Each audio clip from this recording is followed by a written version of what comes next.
Hello boys and girls, and this is chapter 3 of Matilda.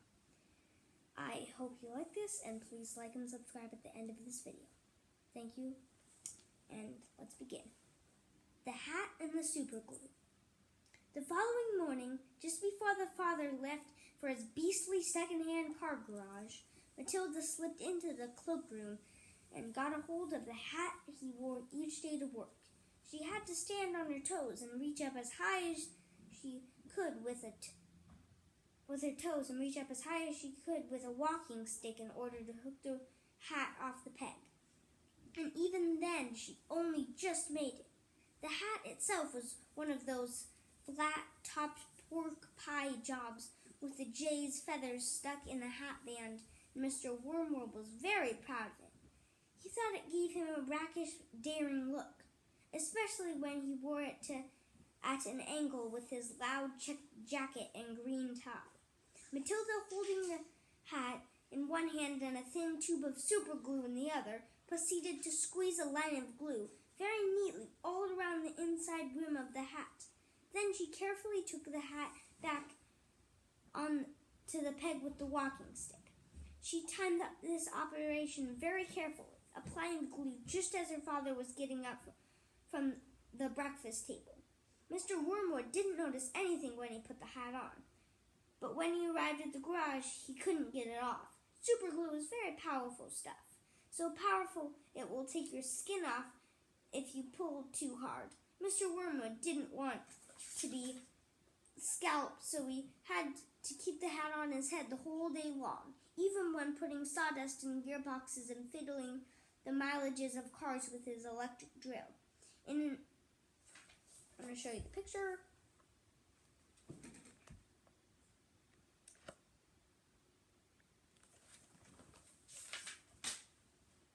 In an effort to save face, he adopted a casual attitude, hoping that his staff would think that he actually meant to keep his hat on all day.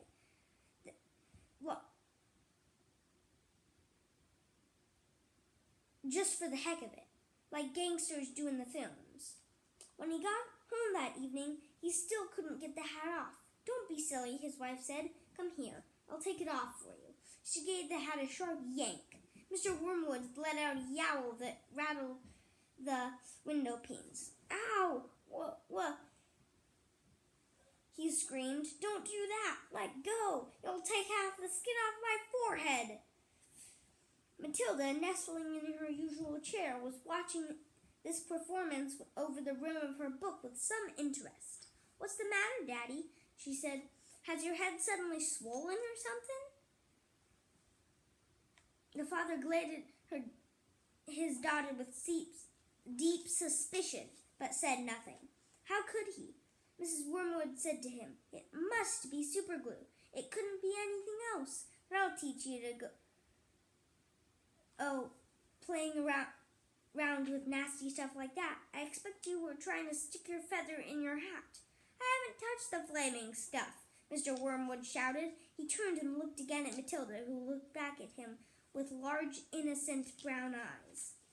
Mrs. Wormwood said to him, "You should read the label on the tube before you start messing with dangerous products. Always follow the instructions on the label." "What in heaven's name are you talking about, you stupid witch?" Mr. Wormwood shouted, clutching the brim of his hat to stop anyone trying to pull it off again. "Do you think I'm so stupid I'd glue this thing to my head on purpose?" Here's the picture. That is trying to get the hat off and Tilda reading the book.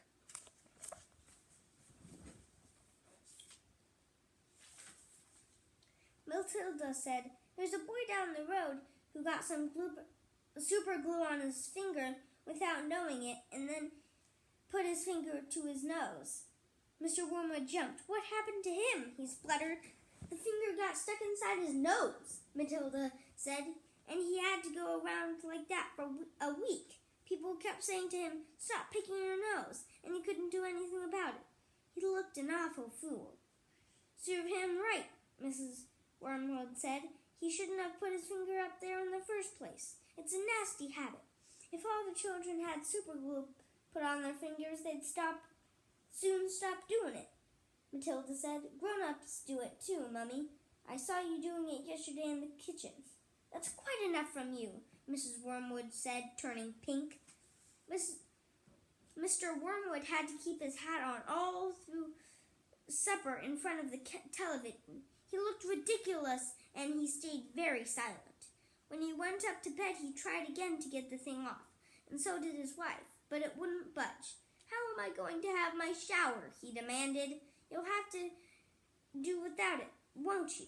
His wife told him, and later on, as she watched her skinny little husband sulking around the bedroom in his purple striped pajamas with a pork pie hat on his head, she thought how stupid he looked.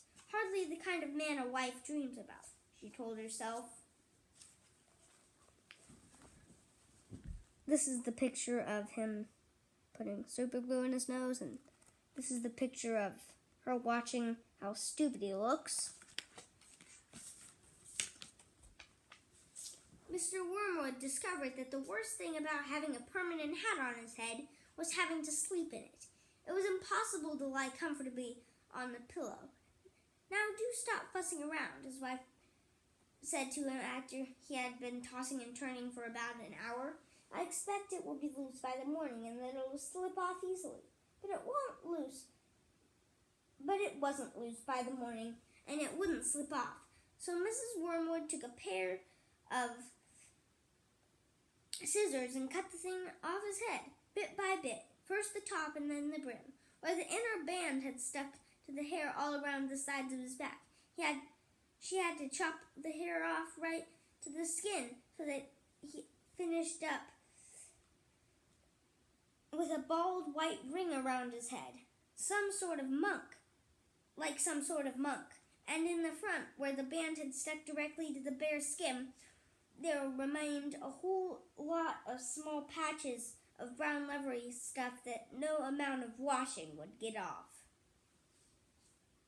At breakfast, Matilda said to him, You must try to get those bits off your forehead, Daddy. It looks as though you've got little brown insects crawling about all over you.